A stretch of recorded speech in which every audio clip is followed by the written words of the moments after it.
kita mulai pelajaran pada pagi hari ini, marilah kita berdoa terlebih dahulu. Berdoa mulai.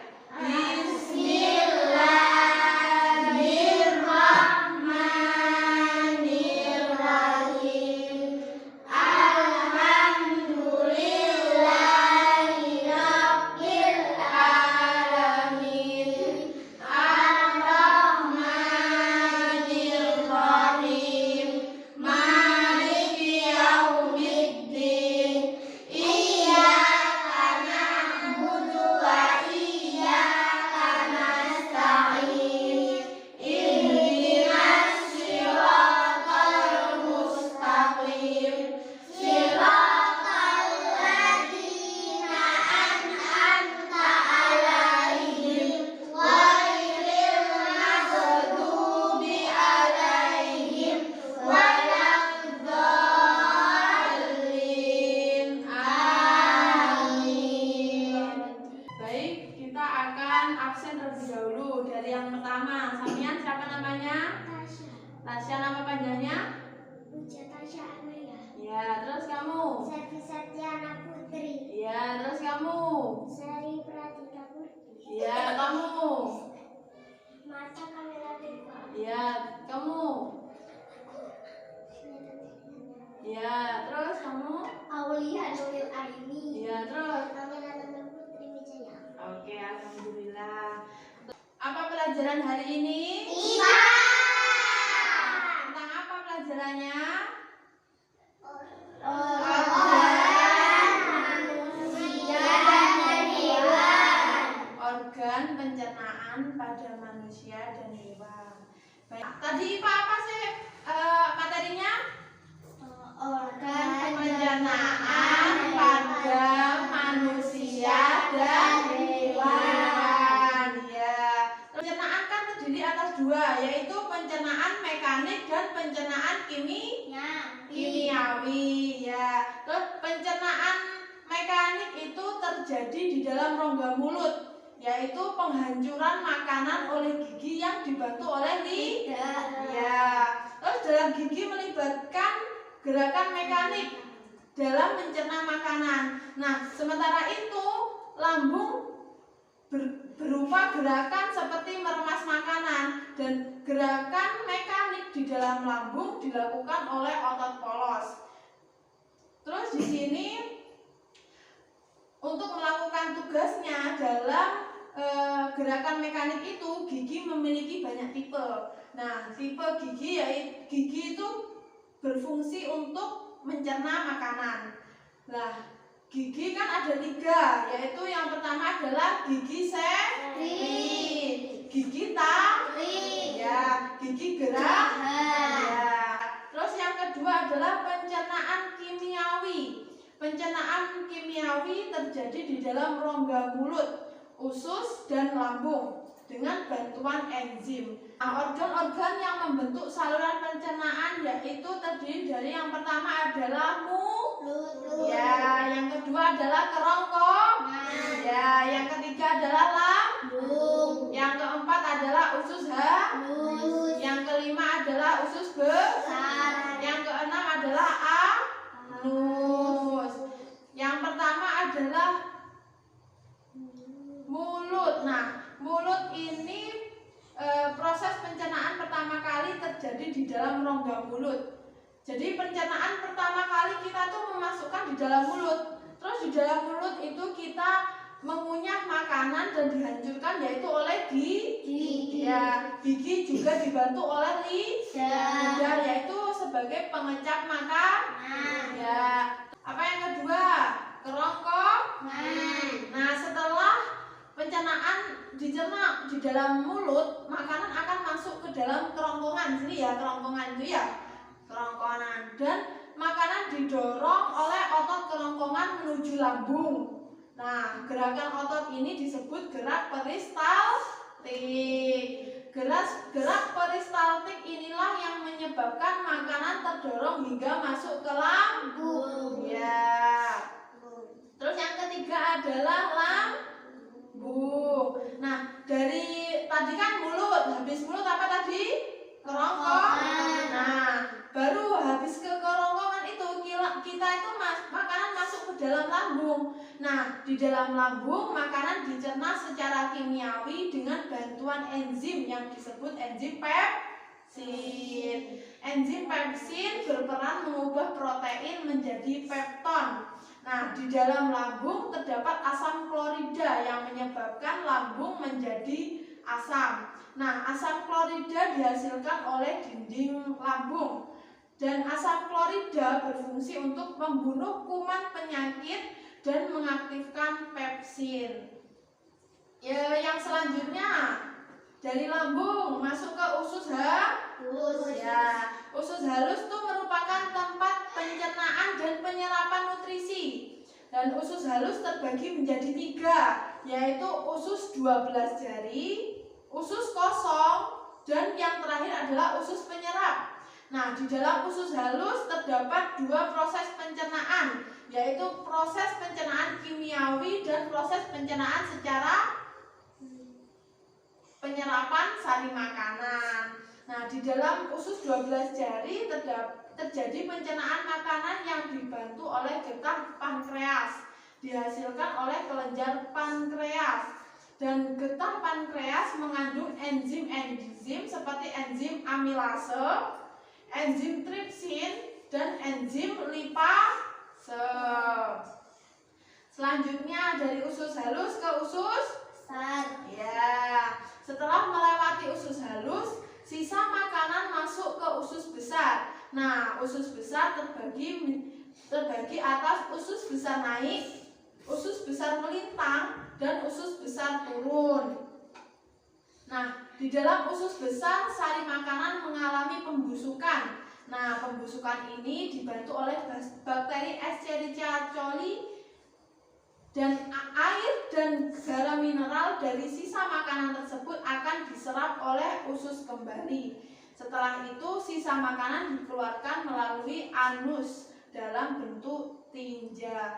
Materi yang kedua yaitu organ pencernaan pada hewan. Saluran pencernaan. Nah, organ sistem pencernaan hewan melaksanakan 4 macam fungsi, yaitu memasukkan makanan ke dalam tubuh, mengubah makanan yang kompleks menjadi sederhana, yang ketiga menyerap hasil pencernaan serta membawa hasil penyerapan ke dalam darah, dan yang keempat adalah mengeluarkan sisa makanan yang tidak dicerna dan terarah digunakan oleh tubuh hewan sebagai sumber energi dan bahan pembangunan tubuh. Nah, pada hewan ruminansia maupun non ruminansia, makanan dicerna dalam saluran khusus yang sudah berkembang dengan dengan baik. Pencernaan berlangsung di dalam organ khusus yang disebut organ gastrointestinal.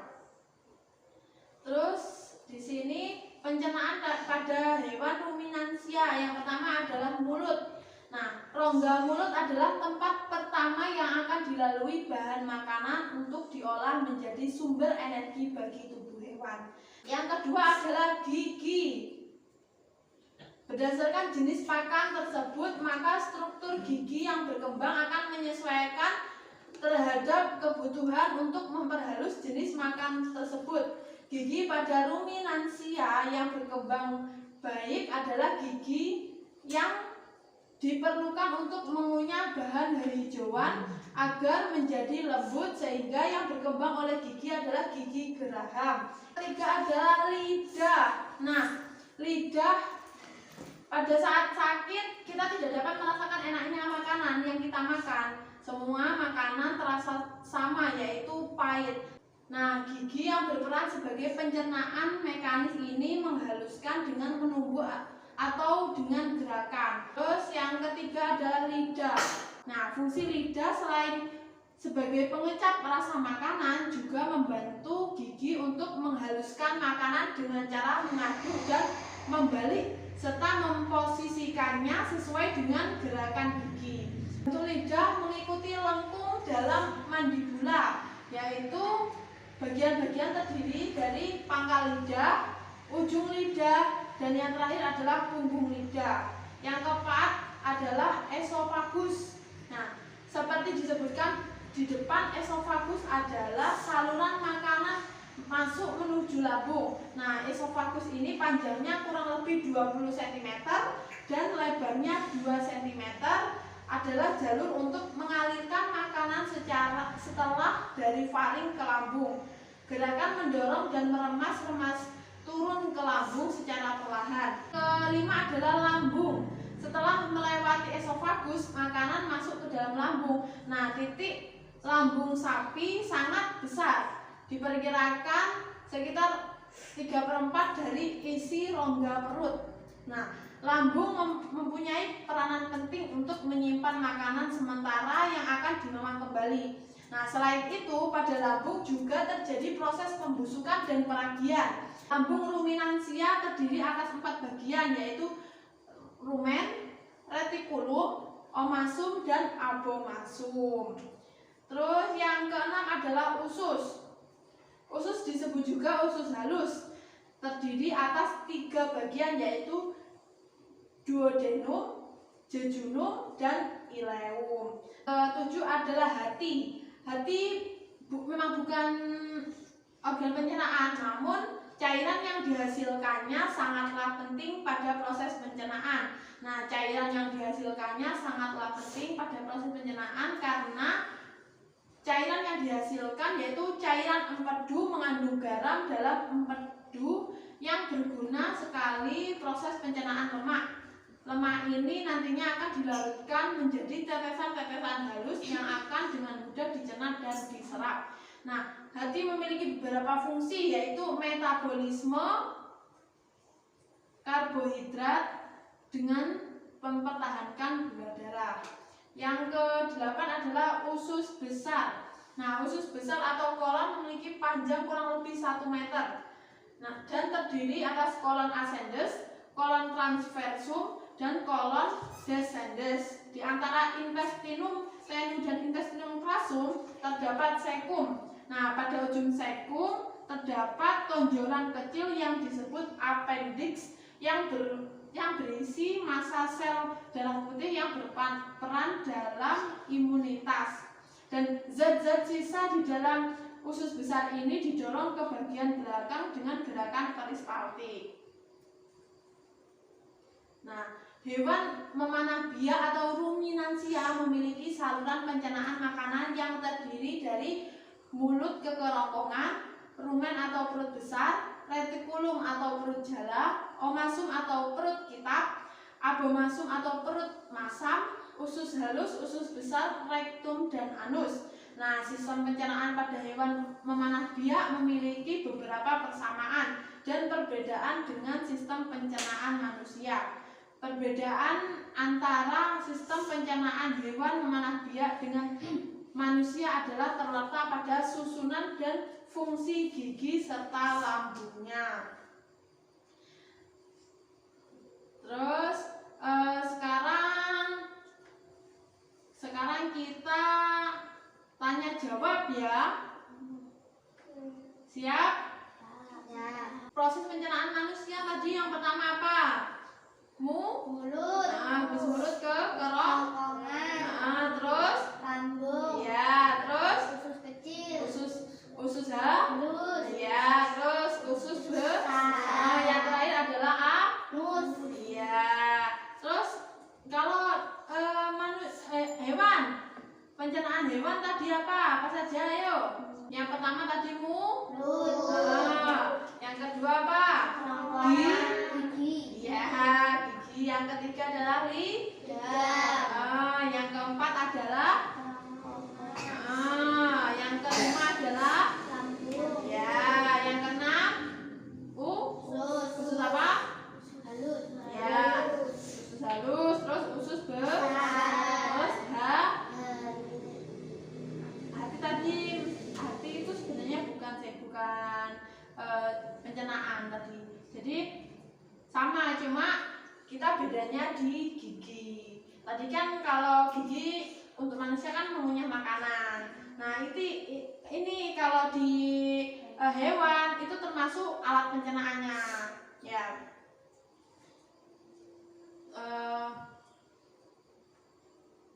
Terus ada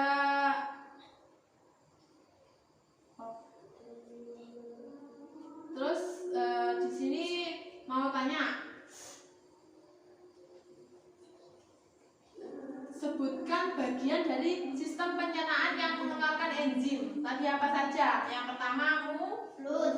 yang kedua lambung, yang ketiga usus halus. Nah, itu 3 bagian yang mengeluarkan enzim. Nah, ada yang tanya? Gak ada yang tanya? Ya, mungkin itu saja yang dapat Ibu sampaikan. Terima kasih, semangat belajar, dan jangan lupa untuk tugasnya nanti dikerjakan di rumah ya.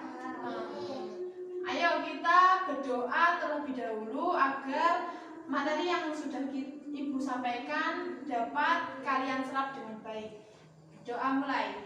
Alhamdulillahirabbil alamin.